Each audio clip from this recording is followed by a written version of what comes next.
Bonjour. Donc, Open Data Soft, c'est une jeune entreprise qui a maintenant 5 ans, qui a été créée fin 2011 par 3 personnes, dont moi-même, et je suis le dirigeant d'Open Data Soft. C'est une société française, principalement basée à Paris, mais qui a aujourd'hui des bureaux aux États-Unis, à Boston et à San Francisco en particulier, et plus largement environ 90 clients dans 10 pays. Alors que faisons-nous pour ces clients ? Open Data Soft, c'est une plateforme en ligne, donc hébergée, qui permet aux organisations publiques et privées, donc typiquement une grande ville comme Paris, Bruxelles ou Toulouse, et à ses partenaires industriels, donc ceux qui s'occupent du transport en commun, comme Keolis, Transdev et RATP en France, ou dans l'énergie, comme Enedis, RTE, ou comme dans l'eau, comme Veolia et Suez. Donc toutes ces organisations qui produisent beaucoup de données au quotidien, de par leur activité naturelle, donc ça peut être par le biais évidemment de l'information voyageur dans les transports, par le biais des capteurs qui mesurent la qualité ou la distribution de l'eau, et idem pour l'énergie. Donc de partager les données. Donc notre plateforme leur permet de partager les données dans un même endroit, qui sera aussi bien un accès sécurisé pour qu'ils puissent travailler ensemble ce matériau, dont certains disent que c'est l'or noir du XXIe siècle. C'est en tout cas la matière première aujourd'hui pour développer les applications utiles pour les consommateurs finaux et les habitants des villes, mais également pour les mettre à disposition de partenaires qui vont aider tous ces acteurs assez traditionnels finalement à mieux innover. Alors concrètement, comment cela se passe-t-il ? Tous ces opérateurs, publics ou privés, accèdent à notre plateforme et de manière extrêmement simple, car nous avons développé des connecteurs qui permettent de le faire très rapidement, nous allons récupérer, donc ils vont pousser les données directement sur notre plateforme. Donc on va récupérer des données alors d'environnements très hétérogènes, parce que parfois il s'agit de données qui viennent de systèmes IoT, donc qui récupèrent les données d'objets connectés. Parfois ce sont des données plus statiques de type référentiel qui viennent de fichiers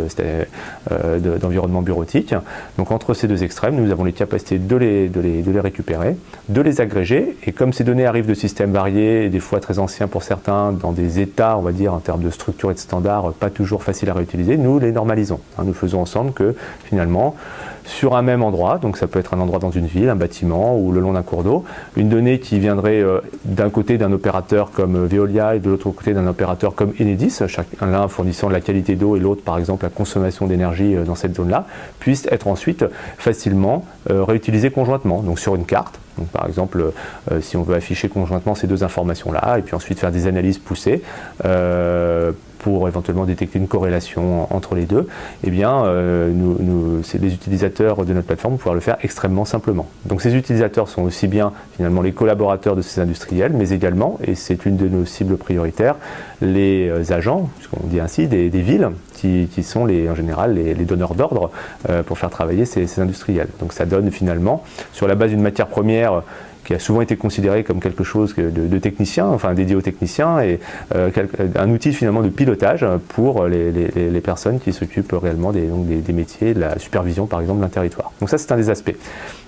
Et puis, comme je le disais, nous allons permettre l'utilisation de ces données à l'extérieur. Donc, c'est ce qu'on appelle l'open data, donc l'ouverture des données, qui est un mouvement important mondial et qui d'ailleurs est renforcé depuis peu par une loi en France qui rend obligatoire à toute commune de plus de 3500 habitants et à ses délégataires de services publics, donc les entreprises que je mentionnais, de mettre à disposition librement et gratuitement toutes les données qui sont essentielles à l'exploitation de leurs services. Ça veut dire que des données qui jusqu'à présent n'étaient partagées qu'entre la ville et l'industriel vont maintenant être disponibles pour n'importe qui. Alors qui est n'importe qui ? Ça peut être tout simplement les citoyens, les habitants, puisqu'ils vont pouvoir accéder à des données qui sont celles du budget, celles de la qualité de l'air, un sujet évidemment sensible et récurrent, et se faire leur propre opinion éventuellement par rapport à des messages des fois plus officiels ou transcrits par les médias de ce qu'il en est dans la réalité. Et puis, secondement, ça va permettre à des gens qui ont des compétences techniques, à des innovateurs, quels qu'ils soient, des startups, mais aussi des grandes entreprises qui ont des compétences techniques, de se saisir de ces données et d'apporter justement leur expertise, leur connaissance pour proposer des voies d'amélioration. Pour donner un exemple très concret,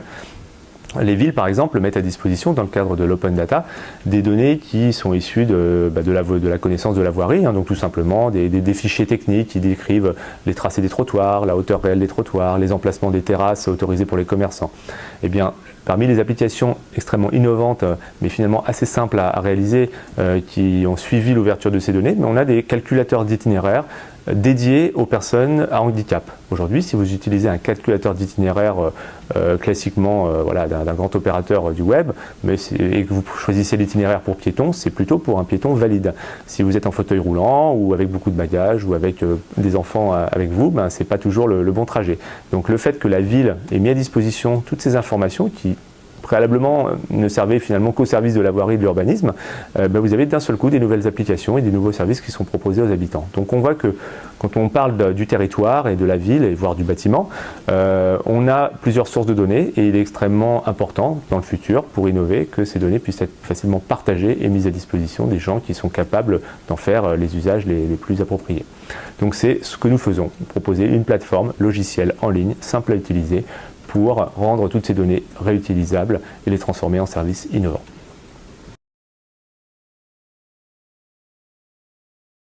Un événement comme aujourd'hui qui nous permet de rencontrer un panel d'interlocuteurs très divers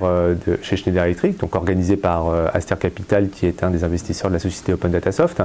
nous permet de rencontrer en une seule fois tous les interlocuteurs finalement qui pourraient être intéressés par la plateforme Open Data Soft. Alors intéressés en tant que clients, intéressés en tant que partenaires et